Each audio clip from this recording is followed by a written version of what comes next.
সম্পূর্ণ ভারতবর্ষে গাড়ি চালকের উদ্দেশ্যে আমি বলতে যাচ্ছি যে আমরা পেশাগত গাড়ি চালক, গাড়ি চালিয়ে আমরা দেশের সেবা দিচ্ছি এবং নিজের পরিবারকে চালাচ্ছি।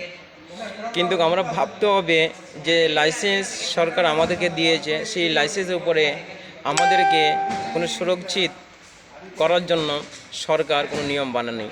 সেই লাইসেন্সের উপরে সরকার 365টা নিয়ম বানিয়ে রেখেছে ড্রাইভারকে শাসন করার জন্য।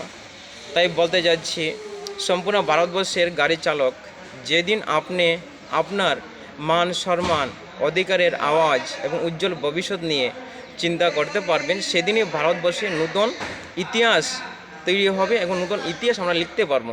যেরকম ত্রিপুরা রাজ্যের থেকে আমাদের প্রাক্তন মুখ্যমন্ত্রী বলেছেন যে শ্রেষ্ঠ ত্রিপুরা বানাবে। আমরাও যাচ্ছি সম্পূর্ণ ভারতবর্ষে শ্রেষ্ঠ ড্রাইভার গড়ে তুলব, নেশামুক্ত ড্রাইভার আমরা সম্পূর্ণ ভারতবর্ষে বানাবো এবং ড্রাইভারের মান সম্মান অধিকারের আমরা আওয়াজ তুলছি। সেই অধিকার আমাদেরকে দিতে হবে, যেহেতু ড্রাইভারকে আজ পর্যন্ত ভারতবর্ষে অনেক রাজনৈতিক দল এসেছে, অনেক প্রধানমন্ত্রী হয়ে অনেকে চলেও গিয়েছেন।